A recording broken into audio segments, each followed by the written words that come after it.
this is the story of Johnny. You want to read it to us? Okay. And we'll probably be hopefully be putting these pictures up so that you can see them better. Well, this shows a picture of a baby. Johnny is in the crib, and he's in a puddle of pee. And Arthur always is like O-P, not puddle of pee, puddle O-P. And he's just screaming his heads off. Friendly. And here comes Mom rushing through the door. And Mom is labeled relief on the way. So there's a connection is being made here between crying and relief. And getting results. That's right. Like sitting down feels better than being painfully pushed down. Right. It looked like I got a good result from That's right.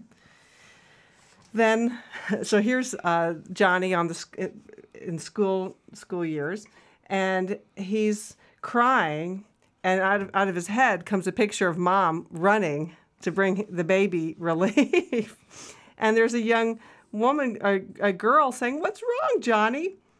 And to her, the arrow shows results. And then there's a boy, tough kid, walking away, turning back to him, saying, "Cry, baby." And there's no results there. But so as over time, when you still get some results. Yeah, further validation right. of the technique. And you just you probably think, isn't this fun? I love story time. And then you probably think that the bully, that he's a bully. He's a tough guy. He's a bully. You called him that, the tough guy. Yeah. The one that didn't buy the act, which means it makes him mean and it makes bad. him a threat to your belief system that playing it weak is the way to go through life. And now, fat, drunk, and stupid is no way to go through life, son, to quote Animal House. And so now here's Johnny in high school holding, and see, Arthur always has these little jokes inside his cartoons. You have to look closely. On the book is Useless Information 101. Sums up my estimation of public education. So dissemination of misinformation or worthless information. And Johnny's talking to a young woman, and Johnny's going, "You want to break up?" Ah! He's crying. And she says, "Oh, Johnny, I didn't mean it." Cave. There's the results again. So Johnny's, and then in the text it says that the single goal of every belief, decision, conclusion, and association, which together make up the ego identity, is survival. And survival is equated with getting one's way. While Johnny's technique, one of many, for getting his way is through tears, others may opt for accomplishment, whining, pleasing, illness, flattery, deception, sulking, accidents, insanity, guilt.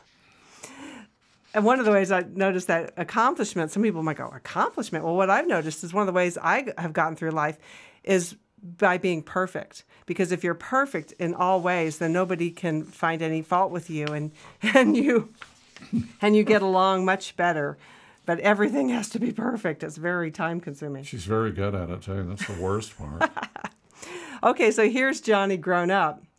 Johnny's visiting a woman in the hospital. Well, let's face it, it says wife. Okay. Well, she's laid up. She's got her eyes black. She's got wrapping around her head and a hand, her legs in a cast, actually, up in a sling.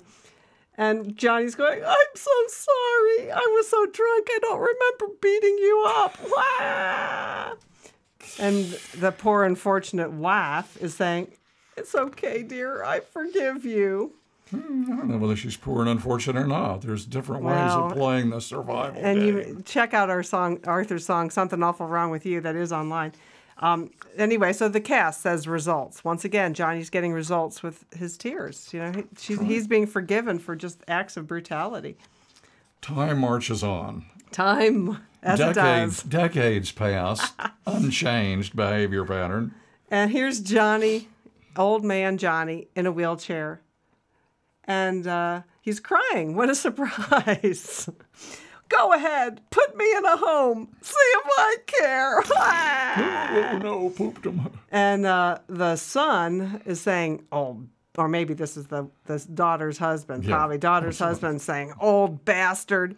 And Oh, I guess I can say No, you can say bastard. Okay. Bastard, And then bastard, it says, bastard. Now you're used to it. And now it says, and that says no results. But the daughter's looking very unhappy, saying, "Don't worry, Dad, we'll take care of you." Results. And finally, and the text says, the unexamined life takes on a certain sameness. And then here we have Johnny making the full circle. Back in the bed with a bottle OP, going, "Nurse!" And here comes the nurse running through the door just like Mom. Just like Mom.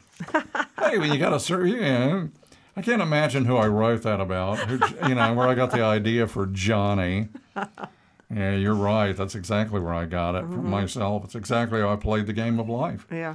And I'm 64 years old, and got this far. I never thought I'd get this far.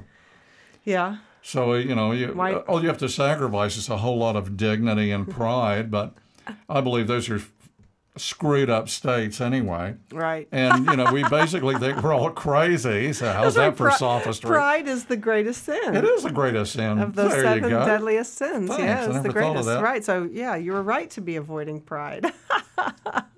Plus, since we are we think we're all insane anyway, we'll talk about it on a future show. So, I mean, how much pride is an insane person entitled to begin with? So,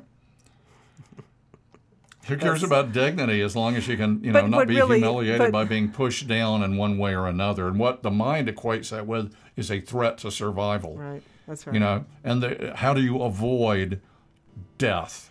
How do you avoid it? How do you play this game, this gigantic sensory input of sound and fury that you're trying to assimilate and wonder at and figure out, along with the objective reality that stove burns is nonsense. Like, you're a good boy when you do that. Oh, look, he used the toilet. Oops, he pooped his pants. Bad boy. Whatever. And all that subjective value judgment nonsense gets encoded. Jews are all money grabbers and look both ways when you cross the street are encoded in the growing mind and stored as though they were equally true. And the only threat to a specious belief, a false belief, is examination under a truly objective light. I mean, people who really act like they've got all the answers are probably the most dangerous people in existence, because they are completely absent of, they're lacking necessary humility, humility that is all, we think the insanity defense is always applicable. Well, questioning your beliefs and your assumptions, your beliefs, I know it's true. No, you don't. You don't ever know that. The only thing you really know is true is, something's going on. If you're out there, all you can absolutely categorically state with certainty is that some event is taking place at your location. You're sensing something. I think, therefore I am. Well, something's happening, therefore I am. But I don't know what I is. I don't know where is. I don't know when is. I don't know why is. And we've got 1 grillion things that we've learned in public education. Like, who gives a rat's rear end what the Battle of Hastings was about? Kiss my ass. I have never used that piece of information. So what? So you're at a academic cocktail party and somebody alludes to the Battle of Hastings, and a bunch of white dudes scrapping over a piece of dirt. Who cares? There's a great scene in Peggy Sue Got Married when she says, Katie doesn't like this because she's a mathematician, when Peggy Sue told the rest of the class, it was an algebra class, she said, I guarantee you will never use algebra again in your life, in your adult life. But you're having to go through this ordeal, like diagramming sentences. That's one of my personal favorites. Anyway, we're getting far afield. The reason that bothers me is because it's not true. Every time you go into the grocery store and you're comparing the price of 2 different, is it better to buy 3 of these, or 2 of those? You're using algebra. But I don't do that. I don't compare. Price, no object. I mean, I look at the gross price and I can tell a quart and a pint.